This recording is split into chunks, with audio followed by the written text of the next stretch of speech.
Hello guys, I am Mukesh Kumar and welcome to my YouTube channel सफर zero से hero तक में आप सभी का एक बार फिर से स्वागत है। जैसा कि आप लोग जानते हैं कि हमारे द्वारा आप लोगों को स्टैटिक जीके की श्रृंखला उपलब्ध कराई जा रही है, जिसका ये पार्ट 10 वीडियो है। इसके पहले आप लोगों के 9 वीडियो उपलब्ध करा दिए गए हैं। जिन लोगों ने भी अभी तक वो वीडियो ना देखे हों तो आप लोग प्लीज़ प्लेलिस्ट में जाकर के क्रमबद्ध तरीके से वो वीडियो देख सकते हैं। आज का आपका टॉपिक है भारत के प्रमुख संस्थान और उनके जो मुख्यालय हैं उन्हीं को हम लोग अध्ययन करने वाले हैं। और जैसा कि आप लोगों को पता होगा कि हमारे एग्ज़ाम में आपको 1 से 2 संस्थान देखने को मिल जाते हैं, तो उस दृष्टि से अगर हम लोग इसको देखते हैं तो हमारे लिए काफ़ी इम्पोर्टेंट बन जाता है। आइए हम लोग श्रृंखला के माध्यम से उन्हीं संस्थानों को और उनके मुख्यालय को देखने का प्रयास करते हैं। और हाँ, जिन लोगों ने अभी तक हमारे चैनल को सब्सक्राइब ना किया हो तो आप लोग प्लीज़ सब्सक्राइब कर लीजिएगा और ज़्यादा से ज़्यादा लोगों तक शेयर कर दीजिएगा। जैसा कि मैं हमेशा आप लोगों से बोलता हूँ कि आप लोग वीडियो को एंड तक देखिएगा। अगर वीडियो हमारी आपको अच्छी लगती है, हमारा वर्क आप लोगों को अच्छा लगता है, हमारा कंटेंट अच्छा लगता है, तो प्लीज़ जाते जाते वीडियो को लाइक कर दीजिएगा और बेल आइकन को प्रेस कर दीजिएगा। आइए हम लोग अपनी श्रृंखला से सीधा सीधा जुड़ने का प्रयास करते हैं। और जैसा कि हम लोगों ने स्क्रीन पर देखा था कि आज हम लोग अध्ययन करने वाले हैं भारत के प्रमुख संस्थान और उनके जो मुख्यालय होते हैं उन्हीं के बारे में। आइए हम लोग प्रश्न नंबर 1 से जोड़ने का प्रयास करते हैं। प्रश्न नंबर 1 आपका यहाँ पे दिया गया है, नेशनल डेयरी रिसर्च इंस्टीट्यूट कहाँ पर स्थित है? तो आपका आंसर क्या हो जाएगा? करनाल। करनाल आपका कहाँ पड़ता है? हरियाणा में। आइए हम लोग देखते हैं। मैंने थोड़ा सा इसमें अलग से स्लाइड ऐड करने का प्रयास किया है ताकि आप लोगों को एक्स्ट्रा जानकारी इसके बारे में मिल सके। आइए हम उसको देख लेते हैं। यहाँ पे देखिए आपका दिया गया है, राष्ट्रीय डेयरी अनुसंधान संस्थान की स्थापना वर्ष 1923 में बंगलौर में हुई थी। आप लोगों से क्वेश्चन एग्जाम पेपर में पूछा जा सकता है कि जो हमारी राष्ट्रीय डेयरी अनुसंधान संस्थान है इसकी स्थापना कब हुई थी और कहाँ हुई थी? तो आपकी स्थापना इसकी हुई थी सर्वप्रथम 1923 में और आपके बेंगलोर में इसकी स्थापना की गई थी। इसके बाद आइए हम इसी क्रम में जब आगे बढ़ते हैं तो दिया गया है कि वर्ष 1936 में इसका नाम इंपीरियल डेयरी संस्थान रखा गया था। आप लोगों से ये क्वेश्चन भी एग्जाम में पूछा जा सकता है कि जो हमारी राष्ट्रीय डेयरी अनुसंधान संस्थान है उसका नाम बदलकर आपका इंपीरियल डेयरी संस्थान कब रखा गया था? तो आपका आंसर क्या हो जाएगा? 1936 में। आइए इसके बाद हम इसी क्रम में जब आगे बढ़ते हैं तो दिया गया है कि और वर्ष 1955 में राष्ट्रीय डेयरी संस्थान का मुख्यालय हरियाणा के करनाल में स्थानांतरित कर दिया गया था। यहाँ से भी आपका एक फैक्ट बन जाता है कि आप लोगों से एग्जाम पेपर में पूछा जा सकता है कि जो हमारी राष्ट्रीय डेयरी अनुसंधान संस्थान है इसका जो मुख्यालय है वो करनाल में कब स्थानांतरित किया गया था? तो आपका सन क्या हो जाएगा? 1955 में। आइए इसी क्रम में जब हम लोग आगे बढ़ते हैं तो दिया गया है कि कुछ वर्षों बाद 1989 में इसे मानद विश्वविद्यालय का दर्जा दे दिया गया था, जिन्हें हम लोग डीम्ड यूनिवर्सिटी के नाम से जानते हैं। आप लोग समझ पा रहे होंगे, काफ़ी अच्छा इसमें ऐड किया गया है आप लोगों के लिए जो कंटेंट है। आइए अब हम लोग प्रश्न नंबर 2 देख लेते हैं। प्रश्न नंबर 2 आपका दिया गया है, भारतीय अंतरिक्ष अनुसंधान संगठन कहाँ पर स्थित है? जिसको हम लोग इसरो के नाम से जानते हैं। तो इसका आंसर आपका क्या हो जाएगा? बेंगलुरु में।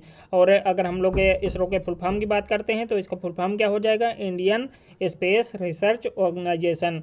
इसके बाद अगर हम लोगों से इसकी स्थापना पूछ लेता है तो इस स्थापना इसकी कब हुई थी? 15 अगस्त 1969 को। काफ़ी अच्छा प्रश्न था, आप लोग इसको कहीं पर नोट कर लीजिएगा, चाहे तो आप लोग इसका स्क्रीनशॉट ले सकते हैं। आइए अब हम लोग बढ़ते हैं अगली स्लाइड की तरफ। प्रश्न नंबर 3 यहाँ पे आपका दे रखा है कि केंद्रीय चावल अनुसंधान संस्थान कहाँ पर अवस्थित है? तो सीधा सीधा इसका आंसर क्या हो जाएगा आपका? कटक। और कटक आपका पड़ता कहाँ है? उड़ीसा में। इसके बाद आइए हम लोग इसका फुल फॉर्म यानी हिंदी में जो दिया गया है केंद्रीय चावल अनुसंधान संस्थान, तो इसको इंग्लिश में क्या बोलते हैं? आपका सेंट्रल राइस रिसर्च इंस्टीट्यूट हो जाएगा। और स्थापना अगर आप लोगों से पूछी जाती तो स्थापना कब हो जाएगी? 23 अप्रैल 1946 को। आप लोग अच्छे समझ पा रहे होंगे, कहीं पे इनको नोट करते जाइए क्योंकि ये आपके जो वनडे एग्जाम होते हैं काफ़ी महत्वपूर्ण भूमिका इस तरह के क्वेश्चन आपके वहाँ पे निभाते हैं। आइए क्वेश्चन नंबर 4 देखते हैं। क्वेश्चन नंबर 4 यहाँ पे आपका दे रखा है, राष्ट्रीय समुद्र विज्ञान संस्थान कहाँ पर अवस्थित है? इसको इंग्लिश में क्या बोलते हैं? National institute of oceanology. इसके बाद इसका मुख्यालय की अगर हम लोग बात करते हैं तो मुख्यालय आपका कहाँ हो जाएगा? पणजी। और पणजी आपका क्या कहाँ पड़ता है? वो हो जाएगा आपका गोवा में। आइए हम लोग बढ़ते हैं क्वेश्चन नंबर 5 की तरफ, यानी प्रश्न नंबर 5 की तरफ। प्रश्न नंबर 5 आपका दे रखा है कि केंद्रीय पर्यावरण इंजीनियरिंग अनुसंधान संस्थान कहाँ पर अवस्थित है, जिसको हम लोग नीरी के नाम से जानते हैं। उसका आंसर क्या हो जाएगा आपका नागपुर।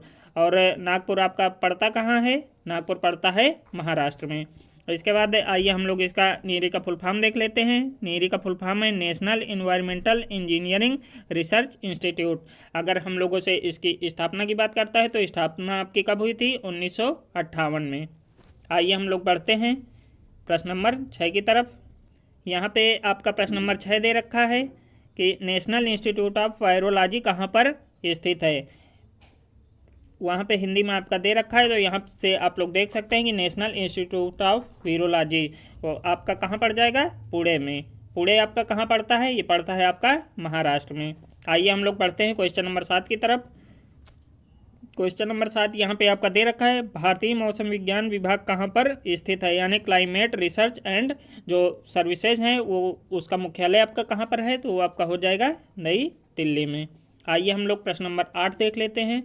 प्रश्न नंबर 8 आपका यहाँ पे दे रखा है कि भारतीय आयुर्विज्ञान अनुसंधान परिषद कहाँ पर स्थित है, तो आपका आंसर क्या हो जाएगा, नई दिल्ली। अगर हम लोग इसके इंग्लिश की बात करते हैं, भारतीय आयुर्विज्ञान अनुसंधान परिषद जो है तो इसको हम लोग बोलते हैं Indian council of medical research. आप लोग अच्छे समझ पा रहे होंगे। आइए हम लोग बढ़ते हैं प्रश्न नंबर 9 की तरफ। यहाँ पे आपका प्रश्न नंबर 9 दिया गया है, केंद्रीय खनन अनुसंधान केंद्र कहाँ पर स्थित है। कई बार आप लोगों के एग्जाम पेपर में ये भी क्वेश्चन देखने को मिल चुका होगा कि केंद्रीय खनन अनुसंधान केंद्र जो है वो कहाँ पर अवस्थित है, तो आपका हो जाएगा धनबाद। और धनबाद आपका कहाँ पड़ता है, झारखंड में। इसके बाद आइए हम लोग प्रश्न नंबर 10 देख लेते हैं। प्रश्न नंबर 10 यहाँ पे दे रखा है, केंद्रीय खाद्य प्रौद्योगिकी अनुसंधान संस्थान कहाँ पर स्थित है, तो आपका क्या हो जाएगा, मैसूर में। अगर हम लोग इसकी बात करते हैं कि केंद्रीय खाद्य प्रौद्योगिकी अनुसंधान संस्थान को इंग्लिश में क्या बोलते हैं, तो इसका आंसर क्या हो जाएगा, central food technological research institute. आप लोग समझ पा रहे होंगे। आइए हम लोग बढ़ते हैं प्रश्न नंबर 11 की तरफ। यहाँ पे प्रश्न नंबर 11 आपका दिया गया है, केंद्रीय औषधि अनुसंधान संस्थान कहाँ पर स्थित है। आंसर क्या हो जाएगा आपका, लखनऊ में। इसको हम लोग इंग्लिश में क्या बोलते हैं, सेंट्रल ड्रग रिसर्च इंस्टीट्यूट। अगर स्थापना की बात करता है तो स्थापना इसकी कब हुई थी, 1941 में। आइए हम लोग बढ़ते हैं क्वेश्चन नंबर 12 की तरफ। यहाँ पे आपका क्वेश्चन नंबर 12 दिया गया है कि राष्ट्रीय गन्ना अनुसंधान संस्थान कहाँ पर अवस्थित है। आप लोग इसको इंपॉर्टेंट कर लीजिए, आपके लेखपाल एग्जाम में ग्रामीण विकास में ये क्वेश्चन आप लोगों से पूछा जा सकता है। इसका आंसर आपका क्या हो जाएगा, लखनऊ में। आइए हम लोग फुल फॉर्म इसका देख लेते हैं, यानी इंग्लिश में, तो उसका क्या हो जाएगा answer, Indian institute of sugarcane research. अगर स्थापना की बात करता है तो स्थापना इसकी कब हुई थी, 1952 में। आइए हम लोग प्रश्न नंबर 13 से जोड़ने का प्रयास करते हैं। प्रश्न नंबर 13 यहाँ पे आपका दिया गया है कि राष्ट्रीय वनस्पति अनुसंधान संस्थान कहाँ पर अवस्थित है, तो आपका आंसर क्या हो जाएगा, लखनऊ। इसके बाद हम लोग थोड़ा सा इसके फुल फॉर्म की बात करते हैं, यानी इंग्लिश में देखने का प्रयास करते हैं कि जो हमारा राष्ट्रीय वनस्पति अनुसंधान संस्थान होता है उसको हम लोग इंग्लिश में क्या बोलते हैं, तो इंग्लिश आपकी हो जाएगी नेशनल बॉटनिकल रिसर्च इंस्टीट्यूट। इसके बाद हम लोग इसके स्थापना की बात करते हैं तो स्थापना इसकी हो जाएगी 1953 में। अगर हम लोग इसको थोड़ा सा एक्सप्लेन करने जाते हैं तो जो हमारा CSIR होता है इसी के द्वारा आपका जो राष्ट्रीय वनस्पति अनुसंधान संस्थान है इसकी स्थापना की गई थी, जिसे हम लोग हिंदी में बोलते हैं कि वैज्ञानिक और औद्योगिक अनुसंधान परिषद। आइए हम लोग प्रश्न नंबर 14 देख लेते हैं, यानी 14। यहाँ पे आपका दे रखा है कि केंद्रीय नमक समुद्री रसायन अनुसंधान संस्थान कहाँ पर स्थित है, तो आपका आंसर क्या हो जाएगा, भावनगर। और भावनगर आपका कहाँ पड़ता है, वो आपका हो जाएगा गुजरात। आप लोग अच्छे समझ गए होंगे। आइए हम लोग बढ़ते हैं प्रश्न नंबर 15 की तरफ। यहाँ पे प्रश्न नंबर 15 आपका दे रखा है, भारतीय खगोल विज्ञान संस्थान कहाँ पर स्थित है, तो आपका इसका आंसर क्या हो जाएगा, बेंगलुरु। और अगर आप लोगों से इसके इंग्लिश फुल फॉर्म की बात करता है तो आपका आंसर इसका क्या हो जाएगा, इंडियन इंस्टीट्यूट ऑफ एस्ट्रोफिजिक्स। इसके बाद आइए हम लोग प्रश्न नंबर 16 देख लेते हैं। प्रश्न नंबर 16 यहाँ पे दे रखा है, केंद्रीय आलू अनुसंधान संस्थान कहाँ पर स्थित है।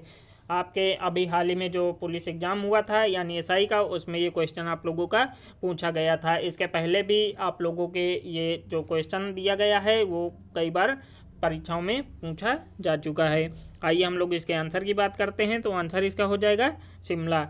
अगर हम लोग इसके इंग्लिश फुल फॉर्म की बात करते हैं तो इसका इंग्लिश हो जाएगा सेंट्रल पोटैटो रिसर्च इंस्टीट्यूट। अगर स्थापना आप लोगों से पूछता है एग्जाम पेपर में तो स्थापना क्या हो जाएगी, 1949 को। आइए हम लोग प्रश्न नंबर 17 से जोड़ने का प्रयास करते हैं। प्रश्न नंबर 17 यहाँ पे आपका दिया गया है कि भारतीय सर्वेक्षण संस्थान कहाँ पर अवस्थित है। आपका इसका आंसर क्या हो जाएगा, देहरादून। अगर हम लोग इसके इंग्लिश फुल फॉर्म की बात करते हैं तो आपका हो जाएगा सर्वे ऑफ इंडिया। अगर हम लोगों से एग्जाम पेपर में पूछता है कि इसकी स्थापना कब हुई थी, यानी भारतीय सर्वेक्षण संस्थान की स्थापना कब हुई थी, तो आपका हो जाएगा 1767 ईस्वी में। आइए हम लोग बढ़ते हैं प्रश्न नंबर 18 की तरफ। यहाँ पे आपका प्रश्न नंबर 18 दिया गया है कि इंडियन फॉरेस्ट रिसर्च इंस्टीट्यूट कहाँ पर अवस्थित है। काफ़ी अच्छा क्वेश्चन है और अभी हाल ही के जो एग्ज़ाम हुए हैं उनमें ये क्वेश्चन आपको देखने को मिला होगा, यानी जो सीटेट का अभी एग्ज़ाम हुआ है उसमें ये क्वेश्चन आपका पूछा गया था। इसके बाद इसका आंसर अगर हम लोग देखते हैं तो आंसर हो जाएगा आपका देहरादून। इसको हिंदी में बोलते हैं हम लोग भारतीय वन अनुसंधान संस्थान। अगर हम लोगों से स्थापना इसकी पूछता है कि जो हमारा भारतीय वन अनुसंधान संस्थान है उसकी स्थापना कब हुई थी, तो आपका आंसर क्या हो जाएगा, 1906 ईस्वी में। आइए हम लोग प्रश्न नंबर 19 देख लेते हैं। प्रश्न नंबर 19 यहाँ पे दे रखा है कि भारतीय वन प्रबंधन संस्थान कहाँ पर अवस्थित है। तो इसका आंसर आपका क्या हो जाएगा, भोपाल।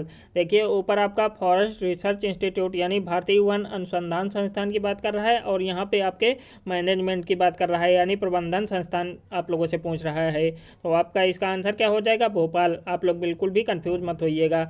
इसका अगर हम लोग इंग्लिश फुल फॉर्म देखते हैं तो इंग्लिश फुल फॉर्म आपका है Indian institute of forest management. अगर हम लोगों से इसकी स्थापना की बात करता है तो स्थापना इसकी कब हुई थी, 1982 यानी 1982 में। आइए हम लोग प्रश्न नंबर 20 देख लेते हैं। प्रश्न नंबर 20 यहाँ पे आपका दे रखा है कि भारतीय प्राणी विज्ञान सर्वेक्षण कहाँ पर अवस्थित है। तो आपका आंसर क्या हो जाएगा, कोलकाता। अगर हम लोग इसके इंग्लिश फुल फॉर्म की बात करते हैं तो इंग्लिश फुल फॉर्म यानी इंग्लिश में हम लोग इसको बोलते हैं जूलॉजिकल सर्वे ऑफ इंडिया यानी ZSI, शॉर्ट में इसको बोला जाता है। अगर हम लोगों से इसकी स्थापना पूछी जाती है तो स्थापना इसकी क्या हो जाएगी, 1 जुलाई 1916 को। आप लोग अच्छा समझ गए होंगे। आइए हम लोग बढ़ते हैं प्रश्न नंबर 21 की तरफ, यानी प्रश्न नंबर 21 की तरफ। प्रश्न नंबर 21 यहाँ पे आपका दिया गया है कि भारतीय वनस्पति सर्वेक्षण कहाँ पर अवस्थित है। तो आपका आंसर क्या हो जाएगा, कोलकाता। इसको इंग्लिश में हम लोग क्या बोलते हैं, बॉटनिकल सर्वे ऑफ इंडिया। अगर हम लोगों से इसकी स्थापना पूछी जाती है कि जो हमारा भारतीय वनस्पति सर्वेक्षण संस्थान है इसकी स्थापना कब हुई थी, तो आपका आंसर क्या हो जाएगा, 1890 यानी 1890। आइए हम लोग प्रश्न नंबर 22 की तरफ बढ़ते हैं। प्रश्न नंबर 22 काफ़ी अच्छा क्वेश्चन है, आप लोग इसको इम्पोर्टेंट कर सकते हैं। यहाँ पे दिया गया है हिंदुस्तान एरोनॉटिक्स लिमिटेड कहाँ पर अवस्थित है। आपका आंसर क्या हो जाएगा, बेंगलुरु। इसके बाद आइए हम लोग थोड़ा सा इसको एक्सप्लेन करके देखते हैं, यानी इसकी जो स्थापना है उसके बारे में हम लोग चर्चा कर लेते हैं। तो दिया गया है कि हिंदुस्तान एयरक्राफ्ट लिमिटेड को एरोनॉटिक्स इंडिया लिमिटेड तथा विमान निर्माण डिपो कानपुर के साथ सम्मिलित करते हुए 1 अक्टूबर 1964 को हिंदुस्तान एरोनॉटिक्स लिमिटेड यानी HAL का गठन किया गया था। यानी इसकी स्थापना जो हुई थी आपकी 1 अक्टूबर 1964 को की गई थी। आप लोग इसका स्क्रीनशॉट ले सकते हैं, काफ़ी अच्छी जानकारी दी गई है। आइए बढ़ते हैं हम लोग प्रश्न नंबर 23 की तरफ, यानी प्रश्न नंबर 23 की तरफ। प्रश्न नंबर 23 यहाँ पे आपका दिया गया है कि Indian air force training centre कहाँ पर अवस्थित है। जो लोग भी एयरफोर्स का एग्ज़ाम दे रहे हैं तो वो लोग इसको देख लें, वहाँ पे आप लोगों से ये क्वेश्चन पूछा जा सकता है। तो आपका आंसर इसका क्या हो जाएगा, चेन्नई में। इसका इंग्लिश में अगर हम लोग ट्रांसलेशन करके देखते हैं तो इसका हो जाएगा इंडियन एयरफोर्स ट्रेनिंग इंस्टीट्यूट। आइए हम लोग बढ़ते हैं प्रश्न नंबर 24 की तरफ। यहाँ पे प्रश्न नंबर 24 यानी प्रश्न नंबर 24 दिया गया है कि राष्ट्रीय रक्षा एकेडमी कहाँ पर स्थित है। तो आपका आंसर क्या हो जाएगा, खड़गवासला, पुणे में। पुणे आपका कहाँ पड़ता है, महाराष्ट्र में। इसको हम लोग देखते हैं, इसको शॉर्ट में NDA बोलते हैं और इसका फुल फॉर्म क्या हो जाएगा, नेशनल डिफेंस एकेडमी। आप लोग अच्छे समझ पा रहे होंगे। आइए हम लोग प्रश्न नंबर 25 देख लेते हैं। प्रश्न नंबर 25 यहाँ पे आपका दिया गया है कि भारतीय राष्ट्रीय अभिलेखागार कहाँ पर स्थित है। आपका इसका आंसर क्या हो जाएगा, नई दिल्ली। इसके बाद आइए हम लोग इसके फुल फॉर्म की बात करते हैं, यानी इसके इंग्लिश ट्रांसलेशन की बात करते हैं। तो इसको बोला जाता है नेशनल आर्चिव्स ऑफ इंडिया।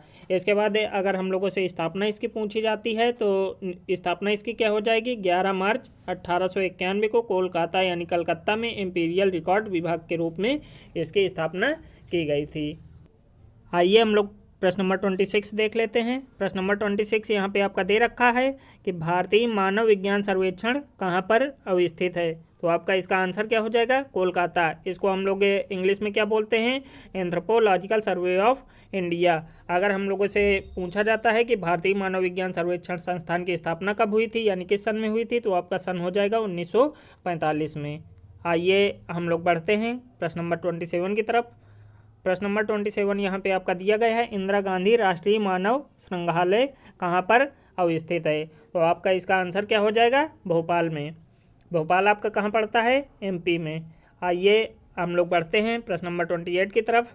यहाँ पे प्रश्न नंबर 28 आपका दिया गया है, राष्ट्रीय ललित कला अकादमी कहाँ पर स्थित है। आपका इसका आंसर क्या हो जाएगा, नई दिल्ली में। इसके बाद इसकी स्थापना अगर हम लोगों से पूछी जाती है कि राष्ट्रीय ललित कला अकादमी जो है उसकी स्थापना किस सन में हुई थी, तो आपका हो जाएगा 5 अगस्त 1954 को।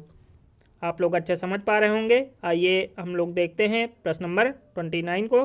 प्रश्न नंबर 29 आपका दिया गया है कि भाभा एटॉमिक रिसर्च सेंटर कहाँ पर अवस्थित है। तो आपका इसका आंसर क्या हो जाएगा, मुंबई में। मुंबई आपका कहाँ पड़ता है, महाराष्ट्र में। आइए हम लोग इसके जो नेतृत्व करता थे उनकी बात करते हैं। तो यहाँ पे आपका दिया गया है, भारत का परमाणु कार्यक्रम डॉक्टर होमी जहांगीर भाभा के नेतृत्व में आरंभ किया गया था। काफ़ी इम्पॉर्टेंट फैक्ट है, अच्छा फैक्ट है, आप लोग इसको कहीं पे नोट कर लीजिएगा। आइए हम लोग बढ़ते हैं प्रश्न नंबर 30 की तरफ। प्रश्न नंबर 30 यहाँ पे आपका दिया गया है कि डीएनए फिंगरप्रिंटिंग तथा नैदानिकी केंद्र कहाँ पर अवस्थित है। तो आपका इसका आंसर क्या हो जाएगा, हैदराबाद। काफ़ी अच्छा क्वेश्चन है। आइए अब हम लोग बढ़ते हैं प्रश्न नंबर 31 की तरफ। प्रश्न नंबर 31 आपका दिया गया है, डीजल लोकोमोटिव वर्क्स कहाँ पर स्थित है। तो आपका इसका आंसर क्या हो जाएगा, वाराणसी। आइए हम लोग आगे देखते हैं, प्रश्न नंबर 32 की चर्चा करते हैं। प्रश्न नंबर 32 में दिया गया है, रेल कोच फैक्ट्री कहाँ पर अवस्थित है। तो आपका हो जाएगा पेरम्बूर, चेन्नई में।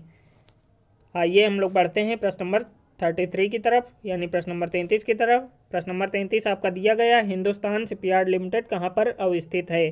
तो आपका हो जाएगा विशाखापत्तनम। ये जो क्वेश्चन यहाँ पे दिए गए हैं ये आपके रेलवे एनटीपीसी में आने वाले एग्जाम में पूछे जा सकते हैं। तो आप लोग इनको अच्छे से कहीं पे नोट कर लीजिएगा और याद कर लीजिएगा। आइए हम लोग प्रश्न नंबर 34 की बात करते हैं। प्रश्न नंबर 34 दिया गया है, केंद्रीय अंतर्देशीय जल परिवहन निगम कहाँ पर अवस्थित है। तो आपका इसका आंसर क्या हो जाएगा, कोलकाता में। इसको इंग्लिश में हम लोग क्या बोलते हैं, इंग्लिश में बोलते हैं inland waterways authority of India. आइए हम लोग बढ़ते हैं प्रश्न नंबर 35 की तरफ। प्रश्न नंबर 35 यहाँ पे आपका दिया गया है, केंद्रीय जल तथा विद्युत अनुसंधान केंद्र कहाँ पर स्थित है। तो वो हो जाएगा आपका खड़गवासला, और खड़गवासला आपका कहाँ पड़ता है, पुणे में। पुणे आपका कहाँ पड़ता है, महाराष्ट्र में। आप लोग अच्छे समझ पा रहे होंगे। आइए बढ़ते हैं हम लोग प्रश्न नंबर 36 की तरफ। प्रश्न नंबर 36 यहाँ पे आपका दिया गया है, राष्ट्रीय जल विज्ञान संस्थान कहाँ पर अवस्थित है। तो आपका इसका आंसर क्या हो जाएगा, रुड़की में। रुड़की आपका कहाँ पड़ता है, उत्तराखंड में। इसको हम लोग इंग्लिश में क्या बोलते हैं, इंग्लिश में हो जाएगा आपका नेशनल इंस्टीट्यूट ऑफ हाइड्रोलॉजी। अगर हम लोगों से राष्ट्रीय जल विज्ञान संस्थान जो है इसकी स्थापना सन पूछता है तो आप लोगों का सन क्या हो जाएगा, 1987 में। आप लोग अच्छे समझ पा रहे होंगे। आइए हम लोग बढ़ते हैं प्रश्न नंबर 37 की तरफ। प्रश्न नंबर 37 यहाँ पे दिया गया है, सरदार वल्लभ भाई पटेल राष्ट्रीय पुलिस अकादमी कहाँ पर अवस्थित है। काफ़ी इंपॉर्टेंट प्रश्न है, आप लोग इसको कहीं पे अच्छे से नोट कर लीजिए। आने वाले एग्जाम में ये क्वेश्चन आपका पूछा जा सकता है। तो इसका आंसर क्या हो जाएगा आपका, हैदराबाद। आइए हम लोग प्रश्न नंबर 38 देख लेते हैं। प्रश्न नंबर 38 आपका बोला है कि केंद्रीय श्रमिक बोर्ड कहाँ पर स्थित है। आपका आंसर क्या हो जाएगा, नागपुर। नागपुर आपका कहाँ पड़ता है, महाराष्ट्र में। और इसके अगर हम लोग इंग्लिश फॉर्म की बात करते हैं तो आपका हो जाएगा सेंट्रल बोर्ड ऑफ वर्कर्स। आइए हम लोग बढ़ते हैं प्रश्न नंबर 39 की तरफ। प्रश्न नंबर 39 यहाँ पे आपका दिया गया है, केंद्रीय कर्मचारी प्रशिक्षण और अनुसंधान संस्थान कहाँ पर अवस्थित है। तो आपका क्या हो जाएगा आंसर इसका, कोलकाता। इसके बाद आइए हम लोग बढ़ते हैं प्रश्न नंबर 40 की तरफ। प्रश्न नंबर 40 यहाँ पे दिया गया है, भारतीय फिल्म तथा टेलीविज़न संस्थान कहाँ पर अवस्थित है। काफ़ी अच्छा क्वेश्चन है और आने वाले एग्जामों में आपसे पूछा जा सकता है। इसके पहले भी ये क्वेश्चन आप लोगों का यूपीपीसीएस आपका एनटीपीसी और रेलवे के अन्य एग्जामों में पूछा जा चुका है। आपका इसका आंसर क्या हो जाएगा, पुणे महाराष्ट्र। इसके बाद हम लोग इसको इंग्लिश में क्या बोलते हैं, इंग्लिश में हो जाएगा आपका film and television institute of India. अगर हम लोगों से इसकी स्थापना पूछता है कि film and television institute of India जो है इसकी स्थापना कब की गई थी, तो 1960 में इसकी स्थापना की गई थी। आइए हम लोग प्रश्न नंबर 41 देख लेते हैं। प्रश्न नंबर 41 यहाँ पे दिया गया है, राजीव गांधी राष्ट्रीय युवा विकास संस्थान कहाँ पर अवस्थित है। तो ये हो जाएगा आपका पेरम्बदूर में। और इसको इंग्लिश में हम लोग क्या बोलते हैं, इंग्लिश में बोलते हैं Rajiv Gandhi national institute of youth development. आइए हम लोग बढ़ते हैं प्रश्न नंबर 42 की तरफ। यहाँ पे 42 प्रश्न आपका दिया गया है, राष्ट्रीय न्याय अकादमी कहाँ पर अवस्थित है। तो आपका आंसर क्या हो जाएगा, भोपाल। भोपाल आपका कहाँ पड़ता है, एमपी में। इसके बाद इसको इंग्लिश में हम लोग क्या बोलते हैं, नेशनल जुडिशियल एकेडमी। अगर हम लोग इसके स्थापना की बात करते हैं तो स्थापना इसकी कब हुई थी, 1993 यानी 1993 में। और यहाँ से हमारे प्रश्नों की श्रृंखला का अंत होता है। आशा करते हैं आप लोगों को इस वीडियो के माध्यम से मिली जानकारी पसंद आई होगी। अगर पसंद आई है तो प्लीज़ आप लोग लाइक, सब्सक्राइब और ज़्यादा से ज़्यादा लोगों तक शेयर कर दीजिएगा। चलिए मिलते हैं आने वाली आगामी वीडियो के साथ। आप सभी लोगों की शुभकामनाएं लेते हैं। तब तक आप सभी लोग अच्छे से अपनी पढ़ाई करते रहिएगा। मिलते हैं नई वीडियो के साथ, नई ऊर्जा के साथ, नई सोच के साथ। धन्यवाद। Thanks for watching guys.